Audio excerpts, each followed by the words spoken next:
और बंगाल हिंसा पर कई दिग्गज नेता धरने पर बैठे। बीजेपी प्रदेश अध्यक्ष स्वतंत्र देव सिंह धरना पर। बेसिक शिक्षा मंत्री डॉक्टर सतीश द्विवेदी ने दिया धरना। बंगाल हिंसा के विरोध में धरने पर बैठे बीजेपी मंत्री अपने अपने आवास पर धरना दिया। तो बीजेपी प्रदेश अध्यक्ष स्वतंत्र देव सिंह धरने पर। बेसिक शिक्षा मंत्री डॉक्टर सतीश द्विवेदी ने भी धरना दिया। तो बंगाल हिंसा के विरोध में धरने पर बैठे बीजेपी मंत्री।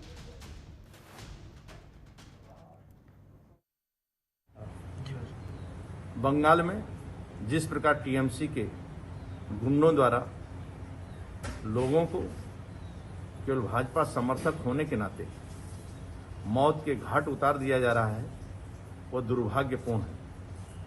राजनीति लड़ाई विचारधाराओं की होती है, ना कि बम बंदूक तलवार की। ममता बनर्जी की राजनीति हिंसा और उत्पीड़न की राजनीति है। भाजपा इसको बिल्कुल बर्दाश्त नहीं करेगी। जब उस प्रदेश की मुख्यमंत्री ममता बनर्जी की ही सोच इतनी हिंसक हो तो उनके समर्थक व कार्यकर्ताओं का इस प्रकार आतंक स्वाभाविक है। कांग्रेस के कार्यकर्ताओं के द्वारा लोकतंत्र की हत्या हो रही है। भारतीय जनता पार्टी के निर्दोष मासूम कार्यकर्ताओं की हत्या हो रही है और सबसे बढ़कर बंगालियों की, बंगाल के लोगों की, बंगाल की संस्कृति की हत्या हो रही है। देश के लोकतांत्रिक परंपराओं की हत्या हो रही है। इसलिए आज अपने राष्ट्रीय अध्यक्ष श्री जेपी नड्डा जी के आह्वान पर, अपने प्रदेश अध्यक्ष श्री स्वतंत्र देव जी के आह्वान पर पूरे देश के भारतीय जनता पार्टी के कार्यकर्ता इस तृणमूल कांग्रेस के लोकतंत्र विरोधी कृत्यों के विरोध में धरने पर बैठे हैं। कोरोना की गाइडलाइन के कारण आज हम भी यहाँ अपने आवास पर बैठ करके लोकतांत्रिक तरीके से अपने कार्यकर्ताओं के प्रति समर्थन व्यक्त कर रहे हैं। और अवनीश हमारे साथ ज्यादा जानकारी के लिए बने हुए हैं। अवनीश, बंगाल हिंसा पर कई दिग्गज नेता धरने पर बैठे हैं, क्या कुछ जानकारी है आपके पास?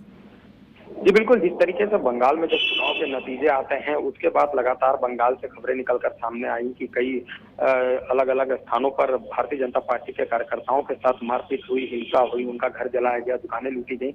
इस तरीके की घटना के बाद भारतीय जनता पार्टी ने उस पूरे घटनाक्रम की निंदा की है और साफ तौर पर आज के दिन पूरे देश में धरना का आह्वान किया है। उसी के तहत उत्तर प्रदेश में भी प्रदेश अध्यक्ष स्वतंत्र देव सिंह अपने आवास पर धरने पर बैठे थे और कोविड प्रोटोकॉल का पूरा पालन करते हुए उन्होंने बंगाल में जो हो रही है हिंसा उसकी निंदा की और साफ तौर पे अपना पक्ष रखा कि राजनीतिक जो लड़ाई होती है वो विचारधारा की होती है, न कि गोली और बंदूक से होती है।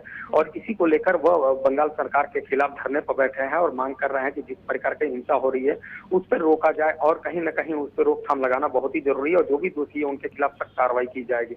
इसी के तहत अगर बात करें तो बेसिक शिक्षा मंत्री सतीश द्विवेदी भी अपने आवास के बाहर धरने पर बैठे हुए हैं और बंगाल में हुए घटना की निंदा वो उन्होंने की और साफ तौर पे कहा जिस तरीके से लगातार भारतीय जनता पार्टी के कार्यकर्ताओं पे हमला हो रहा है वो निंदनीय है, उसको रोका जाना चाहिए और बंगाल सरकार की निंदा करते हुए वह धरने पर बैठे हुए हैं। चलिए अवनीश, बहुत बहुत शुक्रिया तमाम जानकारी के लिए। खबरों के निष्पक्ष विश्लेषण के लिए सब्सक्राइब करें Jantantra TV and press the bell icon. Never miss any update.